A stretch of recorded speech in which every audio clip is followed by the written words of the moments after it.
오늘 우리에게 주시는 하나님의 말씀은 이사야서 17장입니다. 구약성경 987쪽 이사야서 17장 1절에서 14절 말씀을 한 목소리로 읽도록 하시겠습니다. 다메섹에 관한 경고라. 보라, 다메섹이 장차 성읍을 이루지 못하고 무너진 무더기가 될 것이라. 아로엘의 성읍들이 버림을 당하리니 양무리를 치는 곳이 되어 양이 눕되 놀라게 할 자가 없을 것이며, 에브라임의 요새와 다메섹 나라와 아람의 남은 자가 멸절하여 이스라엘 자손의 영광 같이 되리라. 만군의 여호와의 말씀이니라. 그날에 야곱의 영광이 쇠하고 그의 살진 몸이 파리하리니, 마치 추수하는 자가 곡식을 거두어 가지고 그의 손으로 이삭을 벤 것 같고 르바임 골짜기에서 이삭을 주운 것 같으리라. 그러나 그 안에 주울 것이 남으리니, 감람나무를 흔들 때 가장 높은 가지 꼭대기에 과일 두세 개가 남음 같겠고, 무성한 나무의 가장 먼 가지에 네다섯 개가 남음 같으리라. 이스라엘의 하나님 여호와의 말씀이니라. 그날에 사람이 자기를 지으신 이를 바라보겠으며 그 눈이 이스라엘의 거룩하신 이를 뵙겠고, 자기 손으로 만든 제단을 바라보지 아니하며 자기 손가락으로 지은 아세라나 태양상을 보지 아니할 것이며, 그날에 견고한 성읍들이 옛적에 이스라엘 자손 앞에서 버림받은 수풀 속의 처소와 작은 산 꼭대기의 처소 같아서 황폐하리니, 이는 네가 내 구원의 하나님을 잊어버리며 내 능력의 반석을 마음에 두지 아니한 까닭이라. 그러므로 네가 기뻐하는 나무를 심으며 이방 나무의 가지도 이종하는도다. 내가 심는 날에 울타리를 두르고 아침에 내 씨가 잘 발육하도록 하였으나, 근심과 심한 슬픔의 날에 농작물이 없어지리라. 슬프다, 많은 민족이 소동하였으되 바다 파도가 치는 소리같이 그들이 소동하였고, 열방이 충돌하였으되 큰 물이 몰려옴과 같이 그들도 충돌하였도다. 열방이 충돌하기를 많은 물이 몰려옴과 같이 하나, 주께서 그들을 꾸짖으시리니 그들이 멀리 도망함이 산에서 겨가 바람 앞에 흩어짐 같겠고, 폭풍 앞에 떠도는 티끌 같을 것이라. 보라, 저녁에 두려움을 당하고 아침이 오기 전에 그들이 없어졌나니, 이는 우리를 노략한 자들의 몫이요 우리를 강탈한 자의 보응이니라. 아멘. 오늘은 이사야서 17장 말씀입니다. 17장 말씀으로 바로 들어가기 전에 이 이사야서 말씀은 작은 성경책이라는 별명을 가지고 있고, 또한 예수님께서 공생의 사역을 하시면서 가장 많이 인용한 성경 말씀이고, 또한 예수님의 초림, 아니 천지 창조부터 시작해서 예수님의 초림, 예수님의 성육신, 그리고 십자가 사건, 성령 강림 사건, 그리고 앞으로 장차 오실 예수 그리스도의 재림과 새하늘과 새 땅, 이 모든 것을 말씀해주고 있기 때문에 우린 이사야서의 말씀을 맥을 짚어가면서 좀 볼 필요가 있습니다. 그래서 우리가 읽은 이 17장, 오늘 새벽에 읽은 15장이 어느 위치에 있는지를 좀 살펴볼 필요가 있죠. 전체적인 이사야의 그림과 흐름을 17장까지를 한번 말씀을 드리도록 하겠습니다. 이사야 선지자는 주전 8세기 선지자입니다. 전에도 말씀드렸다시피 주전 8세기에는 남유다와 북이스라엘은 경제적으로, 정치적으로, 외교적으로 가장 호황을 누리던 시기였습니다.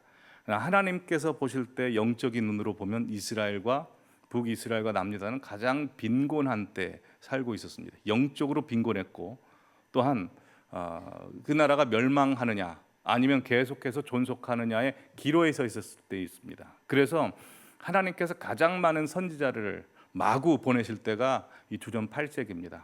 그래서 예레미야, 아모스, 호세아, 미가 등등 여러 선지자들을 보내시는데 가장 대표적인 선지자가 이사야입니다. 근데 이사야서를 보시면 다른 선지서와는 좀 다르게 소명을 받는 장면이 가장 먼저 나오지 않고 한 6장쯤에 나옵니다. 1장부터 5장까지 보여주시면 남유다 지도자들과 백성들의 타락에 관한 심판의 메시지를 선포하는데, 그 시대가 얼마나 영적으로 암울하고 급박했으면 소명을 받은 것부터 말씀을 하지 않고 바로 하나님의 심판과 회개 촉구에 대한 메시지를 선포합니다. 그러다 6장에 가서 우시야 왕이 죽었을 때 이사야가 성전에 들어가 하나님의 영광을 보지요. 그러면서 이사야는 소명을 받습니다. 소명을 받을 때 아주 중요한 약속을 받는데 그게 바로 남은 자 사상의 약속을 받습니다. 남은 자는 지난주에 말씀드렸다시피 여자의 후손의 계보로부터 하나님의 오실 것을 예비된 약속을 이어가는 사람들의 후손이죠. 그래서 하나님께서 이 세상을 진노 가운데 죄를 다 없이 하시고 세상을 쓸어버리는 심판을 하심에도 불구하고 거룩한 구루터기씨 남은 자가 남아있을 것이다 라는 메시지를 소명받을 때 받습니다. 그리고 그때부터 이사야의 예언의 판도가 완전히 달라집니다. 7장부터 11장까지 표면적으로 보면 외세 침략에 대한 하나님의 뜻과 심판과 또한 남은 자를 계속해서 구원해 주실 거라는 메시지가 선포되지만 그 이면에는 핵심적인 내용에는 예수 그리스도의 초림, 성령 강림 사건, 또한 예수님의 재림까지 말씀하고 있습니다. 그래서 이사야서 7장에 보면 처녀가 잉태하여 아들을 낳으리니 그 이름을 임마누엘이라 하라 라는 메시지, 예수님의 초림이죠. 이사야서 9장에 보면 한 아들을 낳으리니 그 아기는 기묘자라 보사라 영존하시는 하나님이라 전능하신 아버지시라 라고 함으로써 예수님의 초림을 이야기합니다.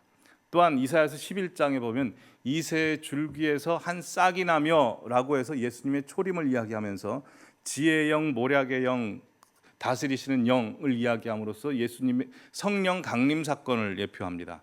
뿐만 아니라 이사야서 11장 중반부를 보시면 사자와 어린 양이 같은 풀을 뜯어먹고 또한 어린이가 독사굴에 손을 넣어도 뱀이 물지 않는 하나님께서 가지고 오실 예수 그리스도의 재림의 새 하늘과 새 땅을 예표하고 있지요. 그래서 12장에 보면 그날이 오면 하나님의 백성들이 찬송하게 될 것이다 라고 해서 하나님의 백성들의 찬송이 기록되어 있습니다. 여러분, 하나님의 그 예수 그리스도의 다시 오심이 이루어지면 남은 자들은 구원을 받지만 그렇지 않은 자들은 어떻게 됩니까? 심판을 받게 되죠.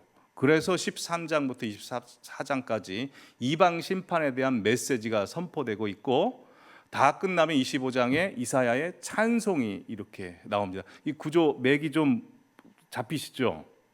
예. 자, 그러면 우리가 보고 있는 장은 지금 17장이기 때문에 13장부터 17장까지 어떻게 흘러왔는지를 한번 보시죠. 가장 먼저 아직 그 부흥이 되지 않았던 바벨론 심판부터 선포합니다. 왜냐하면 바벨론은요, 요한계시록에 가보면 사단입니다. 아마겟돈 전투에서 사단을 옛뱀, 용을 잡아서 무적에게 넣죠. 이 바벨론입니다. 그래서 이사야서 14장에 보면 너 아침의 아들 계명성이여 높은 데에 올라가기 원했으나 떨어졌도다라는 메시지가 있죠. 그 메시지는 루시엘이었던 찬양하는 천사가 하나님을 반역하고 배반함으로 말미암아 루시퍼가 되죠. 그 바벨론 심판 때 그 메시지가 나옵니다. 처음 듣는 것 같은 표정을 그 14장 말씀 많이 봤습니다. 네. 그리고 나서 13장 14장이 그래서 악의 핵심을 심판하신다는 메시지입니다. 그리고 그 다음 아수르 심판의 예언이 14장 마무리에 있습니다. 아수르는 남유다가 평상시에 두려워했고 의지했던 왕입니다. 그래서 우상으로 삼았던 나라죠.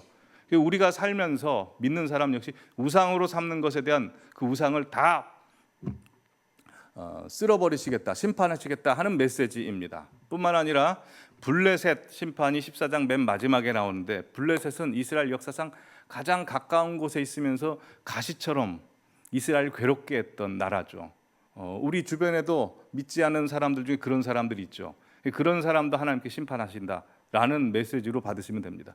15장 16장 오늘 본문까지 봤지만 모압에 관한 심판입니다. 모압은 이스라엘의 친척 관계죠.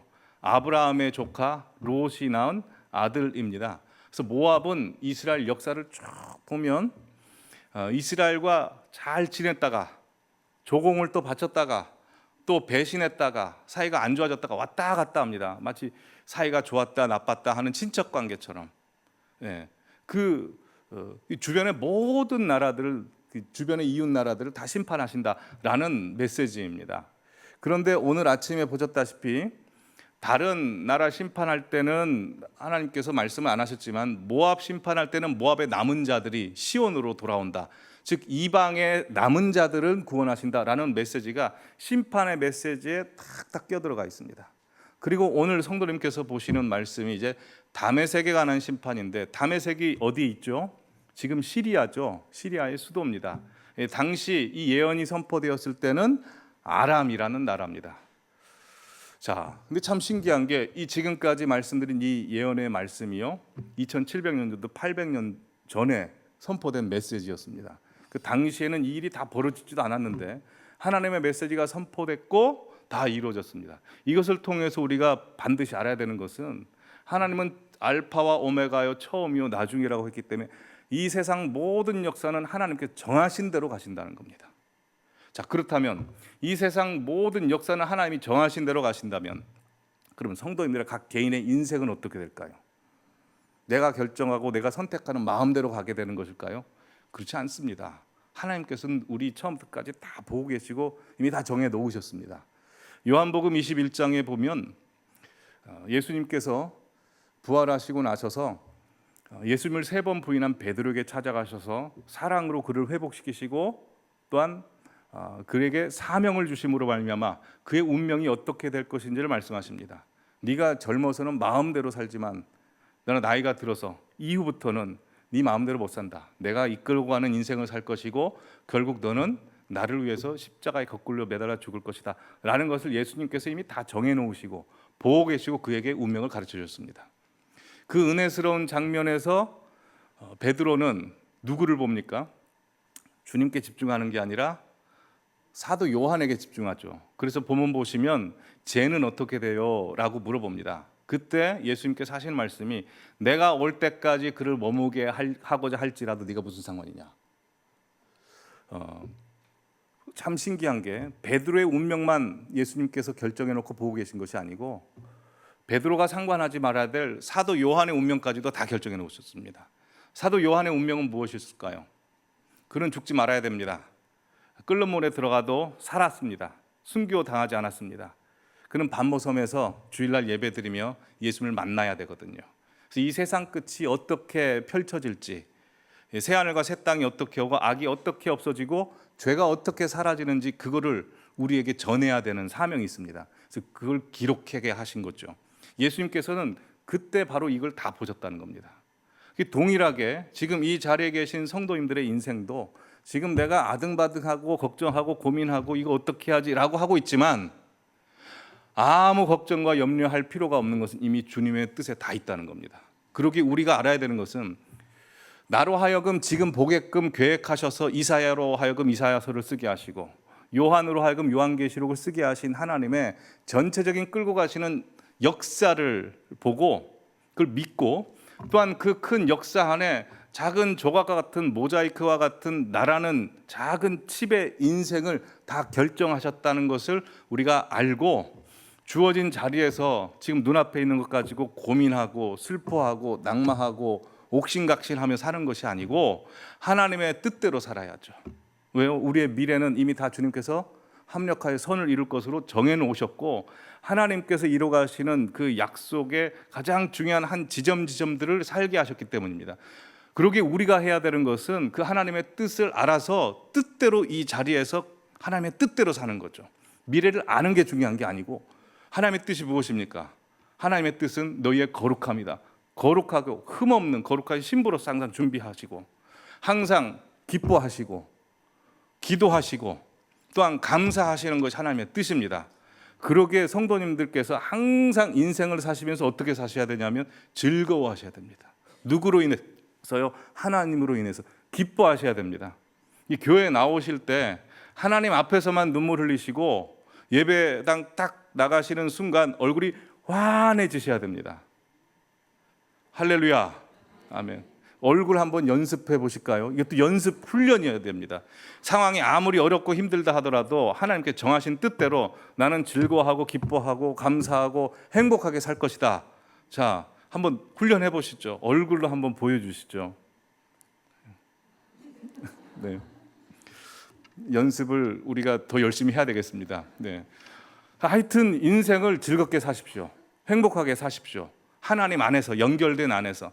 환경이 아무리 어렵다 하더라도 하나님 앞에 감사하시고, 오래 신앙생활 했으면 이젠 불평하고 원망하고 질문할 거 없습니다. 그냥 하나님의 뜻대로 남은 인생 사시기 바랍니다. 자, 그럼 본격적으로 17장 말씀을 들어가겠습니다. 17장 1, 2절 말씀 보여주시면, 다메섹에 관한 경고라. 아람에 대한 경고죠.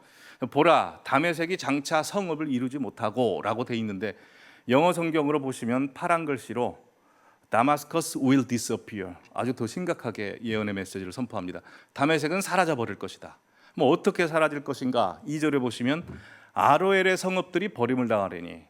아로엘이라는 지명은 많습니다. 저 아르논강 쪽에 모압과 암몬 사이에도 있고, 이 아르논은 아람에 관한 경고니까 어디에 있겠습니까? 다메섹 근처에 있습니다. 근데 그곳에 양을 치는 목장이 많았습니다. 근데 뭐라고 합니까? 양무리를 치는 곳이 되어 양이 눕되 놀라게 할 자가 없을 것이며.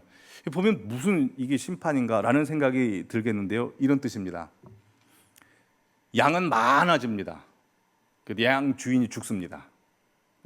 재산은 많아집니다. 재산의 소유권인 주인은 죽습니다. 누가복음 2장에 어리석은 부자가 내 평생 쓰고 남을 돈과 곡식을 내 창고에 모아두리라 해서 뒀습니다. 그 다음 날 하나님께서 그 영혼을 싹 가져가 버리시죠. 이 재앙입니다. 다메섹이 이런 식으로 멸망한다라는 말씀입니다. 3절 4절 말씀 보시겠습니다. 보시면 에브라임의 요새와 다메섹의 나라와 아람의 남은 자가 멸절하며 라고 되어 있습니다. 그래서 다메섹의 나라와 아람은 같은 뜻입니다. 아람이란 나라의 지명입니다. 근데 앞에 에브라임의 요새도 멸절하여 라고 되어 있습니다. 에브라임은 어디입니까? 성경 예언서에서 특히 에브라임과 이스라엘아, 야고바라고 하는 지명은 어느 나라를 말하냐면 북이스라엘입니다. 거의 대부분 북이스라엘. 야고바도 북이스라엘, 에브라임도 북이스라엘입니다. 북이스라엘도 멸망한다라는 말씀입니다. 근데 왜 아람에 관한 경고라 해놓고 북이스라엘까지 합쳐서 말씀하시는 걸까요? 주전 8세기 때 신흥 강국이 생깁니다. 저 이스라엘 북동쪽에 아수르라는 나라가 위세를 펼치기 시작합니다. 그러면 가장 그 위세 위협을 느끼고 두려움을 느낄 나라가 어디입니까? 아수르와 가장 가까운 나라죠. 북동쪽에 어디가 있으면 아람입니다. 뿐만 아니라 그 다음엔 북이스라엘입니다. 북이스라엘과 아람이 아수르가 번창하는 것을 보고, 영토를 확장하는 것을 보고 위협을 느낍니다. 두려워가지고 북이스라엘이 아람에 동맹을 신청하고 의지를 하게 되죠. 그러면서 아람으로부터 수많은 우상들을 들여와 섬기게 됩니다. 그러기에 우상 숭배는 영적 간음이기에 한 몸으로 봐버리시는 거죠. 그래서 같이 심판의 예언의 메시지를 하시는 겁니다. 그래서 4절에 보시면 북이스라엘이 어떻게 멸망하냐면 그날에 야곱의 영광이 쇠하고 그의 살진 몸이 파리하리니 라고 해서 튼튼하고 건강한 몸을 가진 젊은 사람이 갑자기 암에 걸려가지고 살이 쭉 빠지고 쇠약해지고 파리해진 모습으로 그림 언어로 경고의 메시지를 심각하게 선포하십니다. 자, 그리고 5절 6절에 보시면 하나님께서는 이어서 농부의 감수성으로 추수 때처럼 심판당할 것이다 라고 말씀하는데, 5절에 보시면 마치 추수하는 자가 곡식을 거두어 가지고 그의 손으로 이삭을 벤 것 같고 르바임 골짜기에서 이삭을 주운 것 같으리라 라고 하면 무슨 말인지 이해가 되지 않죠. 그러시죠? 영어 성경 보시면 The whole land will look like a green field after the harvester have gathered the grain 이라고 되어 있습니다. 보시면 추수꾼이 곡식을 다 모은 후에 땅처럼 될 것이다 라고 되어 있습니다. 이스라엘은 추수할 때 2차례 걸쳐서 합니다. 첫 번째 추수는 식물로부터 직접 열매를 뜯어내는 겁니다. 두 번째 차례 추수는 첫 번째 추수를 하고 나면 땅바닥에 뭐가 있겠습니까? 곡식들과 열매들이 있지 않습니까? 그걸 모으는 추수입니다. 그러기에 지금 5절에서 말하는 심판이라고 하는 After the harvest have gathered the grain이라고 했으니 지금 몇 번째 추수하는 겁니까? 두 번째 추수한 다음의 상태. 그럼 곡식이 많이 남아있다는 이야기입니까? 안 남아있다는 겁니까? 안 남아있다는 거죠. 경제적인 재앙을 선포합니다. 6절에 보시면 감람나무 흔들 때 꼭대기에 두세 가지 남아있을 것이다 라고 하는데요. 여러분 올리브나무 추수할 때 열매를 딸 때 아래쪽에 있는 열매부터 땁니까? 위쪽에 있는 열매부터 땁니까? 아래쪽에 있는 열매부터 따겠죠. 그리고 위쪽에 있는 열매는 새가 먹으라고, 아니 손에 닿지 않으니까 그냥 내버려 둡니다. 마찬가지로 여기에서도 남은 자가 좀 있을 것이다 라는 메시지가 살짝 들어가 있는 것이죠. 그러면 왜 하나님께서는 다메섹, 아람과 북이스라엘을 이렇게까지 심각하게 심판하셔야 됐나를 알아야죠. 7절, 8절에 나옵니다. 그날에 사람이 자기 지으신 일을 바라보겠고 그의 눈이 이스라엘의 거룩하신 일을 뵙겠고, 자, 그 심판의 날에 드디어 사람들이 그 찌른 자도 보리라 라고 돼 있듯이 하나님을 본다 라고 돼 있습니다. 그러면 심판 이전에 그들이 하나님을 안 봤다는 것이죠. 그럼 뭘 봤을까요? 8절에 보시면 자기 손으로 만든 제단을 봤고 자기 손가락으로 지은 아세라나 태양상을 봤다라는 메시지입니다. 즉 아람과 북이스라엘이 심판당하는 이유가 무엇입니까? 우상숭배죠. 우상숭배. 자, 9절에서 11절 말씀 세 번역으로 보시면 이렇게 되어 있습니다. 그날이 오면 견고한 성읍들이 폐허가 될 것이다 하면서 10절만 같이 읽어보실까요? 이스라엘아, 내가 하나님 구원자를 잊어버리고 내가 피할 견고한 반석을 기억하지 않고 이방신을 섬기려고 이방 묘목으로 신성한 동산을 만들었구나. 예, 하나님만 섬겨야 될 에덴 동산을 만들어야 될 이스라엘 백성들이 이방 신상을 섬기는 이방 산을 만들었다라고 되어 있습니다. 그래서 이후부터 말씀은 하나님께서 여러 나라들을 동원시키셔서 북이스라엘과 아람을 심판하실 것이고, 그 하나님께서 동원시키시는 나라들 역시 우상을 섬기는 나라이기 때문에 티클과 재처럼 다 사라져 버릴 것이다 라는 것이 이후에 된 말씀입니다. 자, 정리해 보죠. 13장부터 14장까지는 24장까지는 하나님께서 최후의 심판을 어떻게 하실 것인가의 예표라고 했습니다. 그러기에 오늘 본문 17장, 이사야서 17장을 통해서 우리에게 주시고자 하는 하나님의 메시지는 무엇입니까? 하나님께서 마지막 때 이렇게 심판하시게 될 텐데 누구를 심판하신다는 거죠? 우상 숭배자를 심판하신다는 겁니다. 그래서 요한계시록 21장인가요? 보시면 이렇게 되어 있습니다. 그러나 두려워하는 자들과 믿지 아니하는 자들과 흉악한 자들과 살인자들과 음행한 자들과 그리고 점술가들, 우상 숭배자들, 그리고 우상 숭배자들을 불과 유황으로 타는 못에 던져주리니 이것이 둘째 사망이라 라고 해서 마지막 때 심판의 메시지를 선포하고 있습니다. 그리고 우리는 이 메시지를 우리 안에 있는 우상을 제거해야 되는 하나님의 메시지로 들으시기 바랍니다. 그래서 오늘 설교 제목이 우상을 제거하십시오입니다. 우상을 제거하십시오. 여러분 전 세계 나라를 쭉 살펴보면 우상들이 굉장히 많죠. 네, 우상과 종교가 가장 많은 나라가 어느 나라인지 아십니까? 인도라고 하더라고요. 인도의 우상은 3억 개에서 4억 개 정도 된다고 합니다. 한 사람의 인생을 80년, 100년으로 쳤을 때 1시간씩 한 신에게 절한다 할지라도 다 못 절합니다. 그 정도로 우상이 그렇게 많습니다. 두 번째로 우상이 많은 나라는 어딜까요? 두 번째로 많은 나라는 우리와 가까운 일본이랍니다. 그래서 일본이 800만 개 정도 된다고 합니다. 자, 그렇다면 우리나라에 우리 민족이 섬겼던 우상의 개수는 몇 개 될까요? 조선 말기에 해외 선교사님들이 오셔서 조사를 해봤는데 300개 정도 되더랍니다. 우리가 볼 때는 뭐 인도나 일본보다는 적지만 그래도 부인할 수 없는 것은 우리나라 역사 대대로 우리는 우상을 섬기는 문화 가운데 이 마지막 시대까지 1900년대 초까지 우리는 그렇게 살아왔다는 것입니다. 그래서 옛날 그 시골집, 아니 옛날 우리나라 모든 집들에 가면 귀신을 모시는 뭐가 있었죠? 신주단지가 있었죠. 신주단지가 있었고, 또 애를 못 낳으면 누구에게 찾아갔습니까? 삼신할매에게 찾아가서 절하고, 또 마을마다 애군을 막아주고 귀신을 쫓는 뭐가 있었죠? 사람 모양의 장승을 놓고 장승백이라고 불렀습니다. 뿐만 아니라 우리나라 뭐 산, 뭐 지역 이름들 하면 곳곳에 우상숭배 자취들이 있습니다. 여러분 미륵산이란 그 불교 용어죠. 미륵산이 우리나라 전 곳에 한 10곳이 된답니다. 그리고요 중구에 가보면 신당동이 있죠. 신당동 하면 우리가 뭐가 생각나죠? 떡볶이가 생각이 나죠. 근데 원래 신당동은 그 무속하는 사람들, 무당들이 많았던 곳이죠. 또 은평구에 가면 불광동이라고 있습니다. 부처의 빛이 비치는 곳. 예.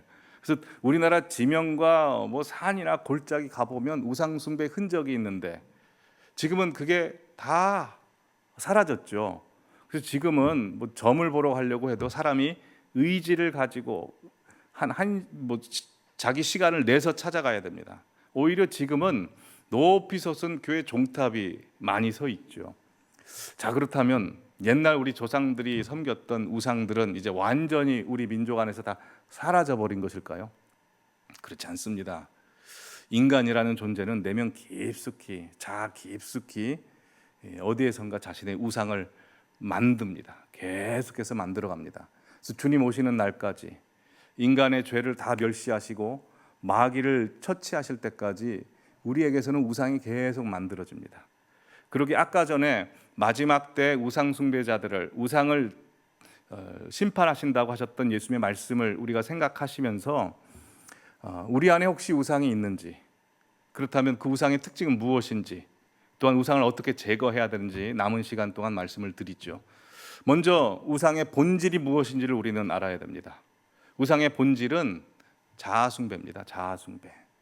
성경을 보시면 하나님께서는 왜 사람들이 우상을 만들게 되었는지를 말씀해 주십니다. 보시면 출애굽기 20장 4절에 너희를 위하여 새긴 우상이라고 말씀하십니다.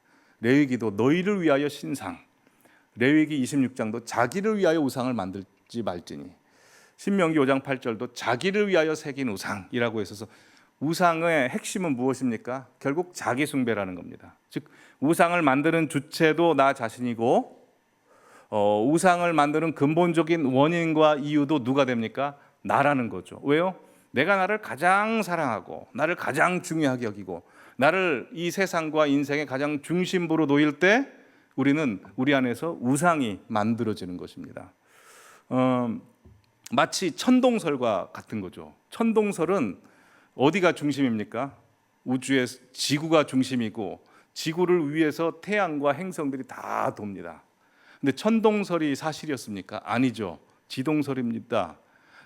태양이 중심이고 태양 주위로 여러 지구들과 행성들이 돕니다. 마찬가지로 우리 개인의 인생과 이 세상 모든 역사의 중심은 살아계신 하나님이 중심일 뿐만 아니라 우리가 하나님을 위해서 존재해야 됩니다. 그런데 우리가 나 자신을 중심으로 놓고 이 세상이 움직여야 되고 내 생각대로 이 세상이 움직여야 된다고 생각하는 건 뭘 주장하는 것과 같습니까? 영적 천동설을 주장하는 것과 같죠.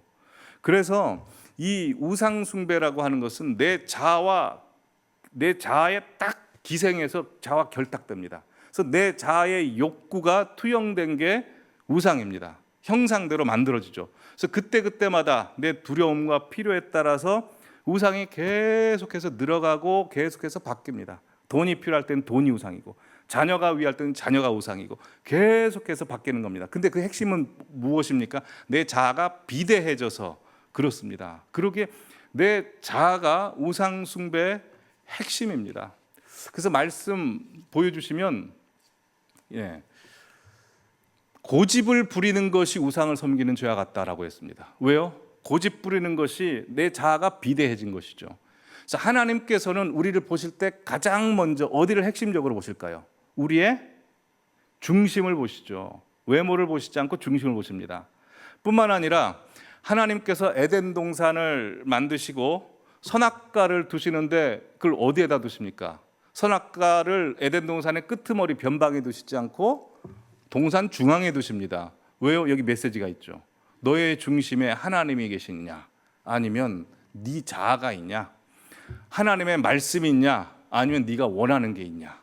그래서 우리는 항상 내 중심에 무엇이 있는지를 살펴봐야 됩니다.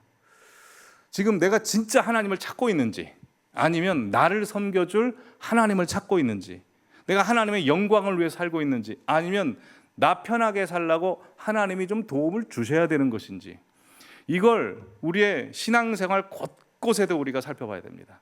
기도할 때도, 또 찬양할 때도, 예배할 때도 다 그렇습니다. 예를 들어 보죠. 이 자리에 설교 나오기 전에 제가 이렇게 기도한다고 한번 가정해 보시죠. 하나님, 설교 열심히 준비했습니다. 역사해 주십시오. 성령 충만하게 해주셔서 성령의 능력이 나게 해주십시오. 설교를 도와주십시오. 우리가 흔히 이렇게 기도하지만 엄밀히 따져보면 이것도 우상숭배적 기도라고 할 수 있습니다. 여러분, 설교라고 하는 건 무엇입니까? 하나님께서 하나님의 메시지를 인간 도구를 사용하셔서 하시는 것입니다. 그러기에 도구가 되는 인간은 어떻게 해야 됩니까? 자기를 죽여야죠. 그 하나님의 메시지가 그냥 하나님의 메시지로 선포돼야 됩니다. 그런데 하나님 설교를 도와주십시오, 성령 충만해서 능력 나게 해주십시오에는 뭐가 있습니까? 성도님들의 반응이 좀 좋아지게 해달라는 거죠. 반응이 좋아져서 그게 결국 누구에게 유익이 됩니까? 자기 자신에게 유익이 되는 거죠. 우리가 기도할 때도요, 다 우상숭배적인 것이 들어가 있는지를 한번 보셔야 됩니다. 왜냐하면 하나님은 그걸 유심히 보고 계시기 때문입니다. 성령 충만하게 해주십시오라는 기도도 마찬가지입니다. 성령 충만하게 해주십시오라는 기도를 왜 하십니까? 인생 행복하게 살려고, 담대하게 살려고. 이거는 성령 충만을 도구화시키는 것일 수 있습니다. 성령 충만은 왜 필요합니까? 내가 하나님의 뜻을 모릅니다. 하나님의 뜻 알게 해주십시오. 하나님의 뜻대로 제가 살 수 없습니다. 성령 충만해 주십시오. 하나님의 뜻대로 살기 위해서 그렇게 나아가야 되는 것이죠. 모든 것입니다. 특별히 오랫동안 봉사하셨던 곳에서 자신을 한번 살펴보시기 바랍니다. 내가 지금 누구 중심으로 하고 있는지, 내가 당연히 이 자리에 서서 해야 되는 것인지, 내가 당연히 이 자리에서 연주를 해야 되는 것인지, 아닙니다. 중심이 어디에 있습니까? 하나님. 하나님은 항상 우리의 중심을 살피십니다. 왜요? 우상 숭배는 결국 자기 숭배에서부터 발현됩니다. 그래서요, 자기 숭배에서 발현된 우상은 이제 자기 자아와 특별한 연관이 있습니다. 그래서 우상 숭배 특징 4가지를 말씀드리는데요. 첫 번째, 주객이 전도됩니다. 로마서 1장 25절 세 번역으로 보시면 두 번째 줄만 함께 읽겠습니다. 시작. 창조주 대신에 피조물을 숭배하고 섬겼습니다. 자아가 비대해지면 자기가 필요한 것을 더 요구하겠죠. 하나님이 그 자리에 없습니다. 내 자아가 있습니다. 하나님이 없으니 내가 필요한 것, 두려운 것을 내가 채워야 됩니다.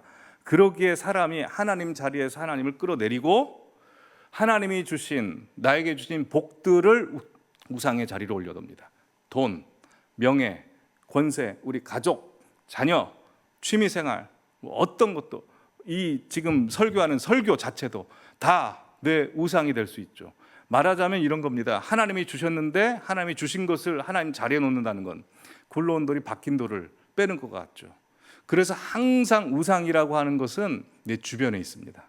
여기에 우상에 아주 미묘한 계략이 있는데요, 우상 숭배라고 하는 것이 하나님을 안 섬기는 게 아닙니다. 하나님을 섬기지 않은 것이 아니고 하나님을 2순위나 3순위에 놓는 겁니다. 우리가 생각하기에 인간이 자식을 최고 우선으로 여기고 자식을 위해서 하나님을 2순위, 3순위로 놓으면 괜찮은 거 아닌가라고 생각할 수 있습니다. 근데 그렇지 않습니다. 한번 생각해 보시죠. 자녀를 낳기 전에 남편분과 결혼했을 때 1순위가 누구였습니까? 성도님들, 남편분 아니었습니까? 저도 인정하기 싫으십니까? 남편이었겠죠. 다 상대방이었을 겁니다. 근데 자식을 낳고 나서 순위가 바뀌죠. 자식이 몇 순위가 됩니까? 1순위. 그리고 남편은 2순위가 됩니다. 남편이 2순위가 돼서 정말 2순위처럼 살아가는 겁니까? 그럴 수도 있지만 보시면 1순위가 자녀면요, 그 다음 2순위부터는 자녀를 위한 도구로 전락돼 버립니다. 그렇지 않습니까? 남편이 이제 자녀를 위해서 돈 벌어 와줘야 되고 자녀의 양육에 직접 해줘야 되고 그런 인식이 확 들어오지 않습니까? 그렇지 않습니까? 그래서 이런 이야기가 있습니다. 참 잘 기른 아들이 잘 자랐다가 군대 입대 영장을 받습니다. 그러니 그 엄마의 마음이 얼마나 슬프겠습니까? 막 맨날 울었답니다. 남편이 막 위로해줘도 안 되는 겁니다. 그랬더니 아내가 교회 가서 기도합니다. 기도 열심히 하고 돌아왔는데 얼굴이 환해졌습니다. 어떻게 얼굴이 환해졌냐고. 기도 응답을 받았다고. 남편이 물어봅니다. 기도 응답이 뭐냐고. 하나님이 당신 보고 대신 가라고 했다고. 이런 식으로 남편은 2순위로 될 수 있죠. 그런데 우리 인생에 있어서 하나님이 2순위여서는 되겠습니까? 그렇지 않습니다. 하나님이 우상으로 전락되는 순간 그때부터 우리는 우리 자신을 죽이게 되고 우리 주변 사람도 죽이게 됩니다.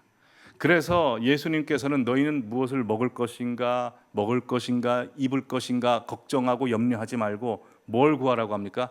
먼저 그의 나라와 그의 의를 구하라. 순위부터 제대로 챙겨라. 왜냐하면 하나님을 첫 번째 두지 아니하고 자녀나 돈이나 그 외의 것을 첫 번째 둬버리면 그게 우상이 된다는 것이죠. 그래서 우상은 항상 주객을 전도시킵니다. 하나님을 안 섬기게 하지 않습니다. 우리 보라 하나님 다 섬기라고 합니다. 근데 하나님을 도구화해버립니다. 자, 두 번째 우상의 특징입니다. 우상은 우상을 섬기는 자의 수준을 못 넘어섭니다. 시편 115편 8절 말씀 우리 다 함께 읽어보실까요? 우상을 만드는 자들과 그것을 의지하는 자들이 다 그와 같으리로다. 우상을 만드는 자와 우상을 섬기는 자들이 누구와 같다는 겁니까? 우상과 같아진다는 겁니다. 사람이 우상을 만드는 이유는 자아 때문에 그렇다고 했습니다. 자아의 가장 근본적인 문제는 두려움, 결핍, 욕망, 탐욕 때문입니다. 그렇죠? 사람이 그래서 자기의 탐욕의 문제, 두려움의 문제, 결핍의 문제를 쉽게 해결하는 것을 찾습니다. 자기에게 납득이 되고 이해가 되고 쉽게 충족시켜주는 것으로 우상을 만들어냅니다. 그러니 우상이라고 하는 것은 자기 수준에서 벗어나지 못합니다. 쉬운 거니까요. 그렇죠? 그래서 예를 들어서 고대 사람들에게 있어서 가장 큰 두려움이 무엇이었습니까? 먹고 사는 것이었죠. 그 사람들에게 가장 중요한 것은 농사 지는 것이었습니다. 그래서 가나안 사람, 시돈 사람들이 바알을 만들어냅니다. 바알은 폭풍의 신입니다. 형상을 보면 우측 손에 뭘 들고 있냐면 곡괭이를 들고 있습니다. 농사의 신이니까요. 왼쪽 손에 뭘 들고 있냐면 번개를 들고 있습니다. 왜 번개를 들고 있을까요? 번개가 치고 나면 공기 중에 있는 산소와 질소가 융합을 해서 천연 질소 비료가 생긴답니다. 그래서 번개 치고 난 다음엔 농작물이 덜 자란다는 겁니다. 그걸 고대 사람들이 보고 바알을 곡괭이와 이 번개를 든 형상으로 만드는 거죠. 근데 여러분, 사람이 먹고만 삽니까? 아니죠. 애도 낳아야죠. 대를 이어야죠. 그러니 가나안 사람들이 아세라 형상을 만드는데 아세라는 또 남성입니까? 여성입니까? 여성이죠. 그래서 여성의 특정 부위를 아주 크게 해서 다산과 풍요를 상징합니다. 이런 식으로 사람들이 이 우상이라고 하는 것은 자기의 자아가 투영된 것이기 때문에 자기가 이해하고 쉬운 것으로 선택합니다. 오늘 본문의 배경인 북이스라엘 아람도 마찬가지입니다. 하나님은 잘 안 보입니다. 하나님의 뜻은 이해하기가 쉽지 않습니다. 그러니 눈에 보이는 아람과 북이스라엘 서로 의지했죠. 그러다 망하는 것입니다. 성도님들이 인생 가운데 이해되지 않고 납득되지 않고 쉽게 감당할 수 없는 일들이 왜 주어진 줄 아십니까? 하나님의 손에 있기 때문입니다. 이해할 수 없는, 우리보다 크신, 우리 수준을 훨씬 넘으시는 하나님이 우리를 붙들고 계시기 때문에 그렇습니다. 그런데 그 하나님이 붙들고 계시다는 것을 아는 사람이 납득하기 어렵고 이해되기 어려운 현실을 하나님을 신뢰하면 그냥 기쁘게 삽니다. 행복하게 삽니다. 근데 주어지는 인생 가운데 하나님이 붙들고 있기 때문에 납득이 되지 않고 이해가 되지 않아서 계속 힘들어요. 그 과정이 무슨 과정인 줄 아십니까? 우상이 있다는 겁니다. 내 자아. 지금 괴로우신 분들 있죠. 인생이 힘들고 신앙생활이 즐겁지 않고 면밀히 살펴보십시오. 내 자아의 우상이 있는 겁니다. 하나님은 끝까지 그 우상하고 싸우시는 겁니다. 그래서 우상의 두 번째 특징이 무엇입니까? 우상은 내 수준을 벗어나지 못해요. 근데 하나님은 내 수준을 벗어나라고 하십니다. 그러니까 인생이 괴로운 겁니다. 세 번째, 우상의 특징.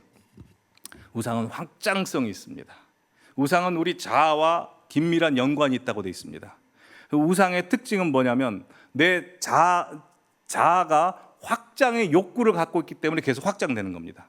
창세기 3장에 보시면 죄가 처음에 들어왔을 때 6절에 보시면 여자가 그 나무를 봤을 때 먹음직한 걸 봅니다. 자아가 확장됩니다. 먹음직한 것에 끝나지 않아요. 보암직합니다.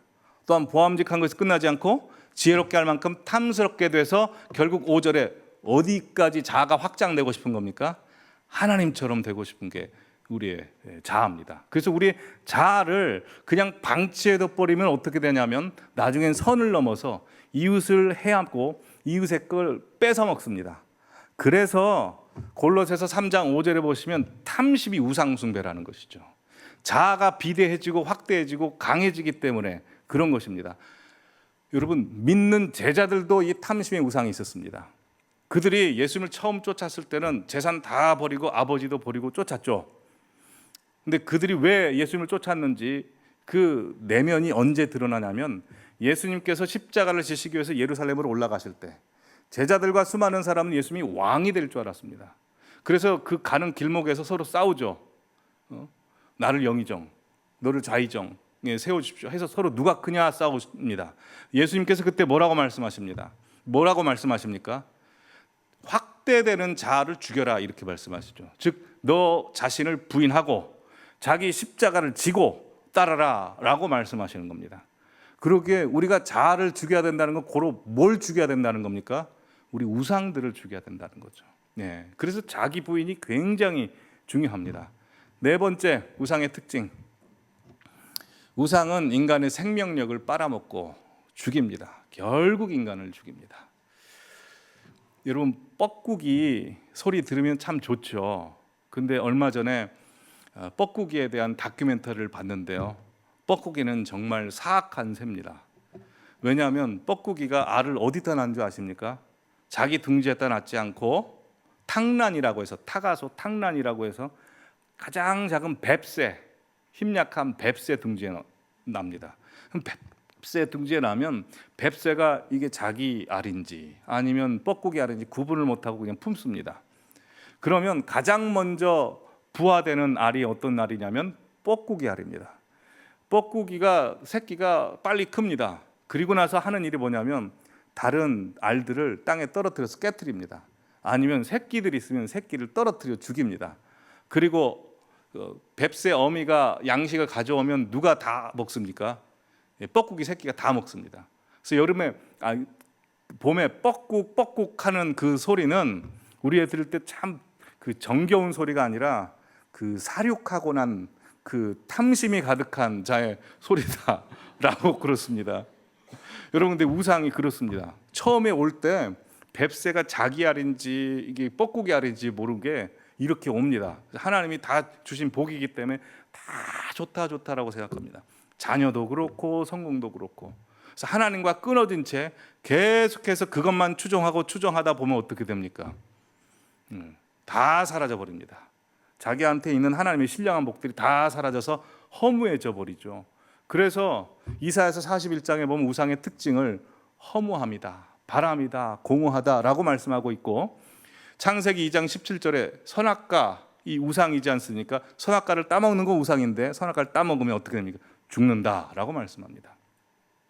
여러분, 자녀들 기르시면서 좀 허무하다, 배신감 느낀다 그럴 때 있지 않으셨습니까? 네, 그럴 때 좀 있으시죠. 뿐만 아니라 성도님 중에 혹시 자녀에게 노후를 부탁하려고 계획을 갖고 계신 분 있습니까? 자녀를 믿고 한 분도 안 계시죠. 네. 자녀가 나한테 기도 제목만 안 줘도 좋겠죠. 염려거리만 안 줘도 좋고. 네. 자녀도 그런 것이죠. 다 그런 것입니다. 이 세상에 하나님 외에는 우리를 위로해 줄 사람 없습니다. 외로워가지고 그렇게 애지중지하며 길렀던 자녀에게 가서 엄마 나 외롭다, 나 참 외로워, 그 말씀 하실 수 있습니까? 자녀 아플 때는 밤새도록 새시죠, 밤을. 근데 본인 아프실 때 자녀에게 그거 이야기하고 나 좀 간병 좀 해다오, 이거 떳떳이 말씀하실 수 있는 분이 있습니까? 없습니다. 근데 우리 주님께는요, 주님께는 다 이야기할 수 있죠. 네, 다 이야기할 수 있습니다. 여러분, 그러기에 우리 안에 있는 우상들을 계속해서 제거해 나가시기 바랍니다. 하나님께서 평생 우리의 우상과 싸우시는 겁니다. 어떻게 제거하실까요? 하나님께서는 날마다 우리의 우상이 무엇인지를 확인케 하십니다. 부자 청년이 예수님께 나아가서 영생을 어떻게 얻겠사옵나이까 라고 묻자 예수님께서 그 청년을 다 아십니다. 10계명을 지켜라. 부자 청년은 10계명 다 지킨 줄 알고 다 지켰습니다 라고 이야기하자 뭐라고 말씀하시죠? 네 전 재산을 팔아서 가난한 사람에게 줘라 합니다. 거기에 딱 걸리죠. 부자 청년은 재물이었습니다. 그럴 때 우리 어떻게 해야 될까요? 깨트려야죠. 깨트려야 됩니다. 향유를 부은 여인이 있지 않습니까? 마리아는 1년 동안 향유를 모았습니다. 그리고 주님의 죽음을 예비하면서 향유를 다 깨뜨렸습니다. 무엇 때문에 그랬을까요? 사랑함으로 그랬습니다. 사랑함으로. 하나님께서 성도님들의 일거수일투족 가운데 항상 시험을 주십니다. 창세기 22장 보시면 하나님께서 25년 만에 아들을 낳은 아브라함에게 찾아가서 이렇게 말씀하시죠. 네 아들 네 살아가는 독자 이삭을 데리고 가서 모리아 땅에서 번제로 드리라. 네, 사랑하는 독자. 예, 하나님의 의도가 분명하죠. 왜요? 아브라함에게는 아들 이삭이 우상이 될 수 있었기 때문에 그렇습니다.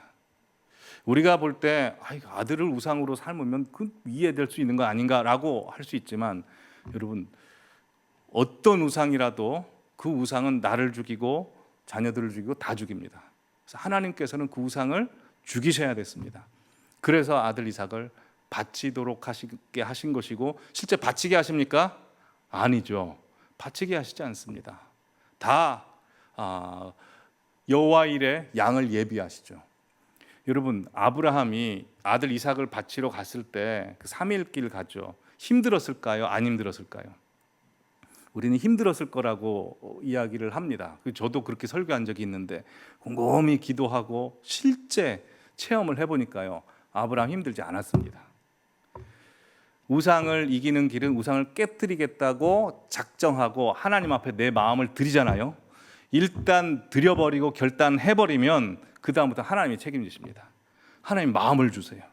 기쁨을 주시고 눈물을 주시고 감동을 주셔서 끌고 가시는 겁니다. 그래서 아브라함이 아들 이삭을 하나님 앞에 바칠 수 있었던 것이지 아브라함 힘으로 3일 길 못 가는 겁니다. 그러기에 성도님들 안에 혹시 지금 우상이 무엇입니까? 우상이 있다면 그걸 하나님 앞에 다 내어놓겠습니다. 예. 그렇다고 하나님께서 지금 전 재산 다 달라 그렇게는 하시지 않습니다. 근데 그런 마음 자세는 갖고 있어야 됩니다. 돈이 필요 없는 하나님께서 우리에게 요구하시는 나 자신이기 때문에 자녀보다도 나 자신이기 때문에 하나님 앞에 다 드릴 수 있는 그 마음 자세를 가지고 있으셔야 됩니다. 한번 질문해 보겠습니다.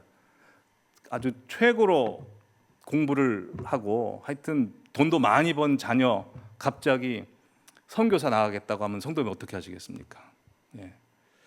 바치겠습니다 라는 마음을 결단하십시오. 예. 결단하십시오. 지금 가지고 있는 전 재산도 하나님의 바치라고 하면 하나님 돈 필요 없습니다. 근데 우리를 원하시기 때문에 그런 요구를 하실 때가 있습니다. 근데 그렇다면 어떻게 하시겠습니까? 다 바치시기 바랍니다. 그렇게 해서 우상을 하나하나 제거하십시오. 그럼 하나님이 책임져 버리십니다. 금송아지 섬겼던 이스라엘 백성들 사륙하는 기계다라고 저주를 받았던 레위인들이 나가서 다 죽였습니다. 우상 섬기는 자를 다 죽였습니다. 그랬더니 하나님께서 레위 사람을 책임져 주십니다. 아브라함 아들 하나님 앞에 바치기로 마음 결단했습니다. 그랬더니 그 후대를 하나님이 책임져 주십니다. 하나님이 다 책임져 주시니 하나님 앞에 다 드리시기 바랍니다. 하나님이 선하십니다. 위대하십니다. 믿으십니까? 그러기에 이 시간 내 안에 있는 우상이 무엇인지를 살펴보시고 하나님 그것조차도 하나님 앞에 다 깨트립니다. 하나님 앞에 맡깁니다. 하나님의 역사 안에 쓰시고 주님 다시 오시는 날 우리를 선택하셨사오니 우리가 그렇게 살겠습니다 라고 고백하는 시간 되시기를 바랍니다. 함께 찬양하겠습니다. 내가 주인 삼은 모든 것 내려놓고 주님을 섬깁니다. 찬양합니다. 주의 사랑이 결단할 때 우리를 이끄실 것입니다. 내가 주인 삼은 모든 것 내려놓고 내 주 대신 주 앞에 나가 내가 사랑했던 모든 것 내려놓고 주님만 사랑해. 다시 한번 고백하겠습니다. 내가 주인 삼은 내가 주인 삼은 모든 것 내려놓고 내 주 대신 주 앞에 나가 내가 사랑했던 모든 것 내려놓고 주님만 사랑하리.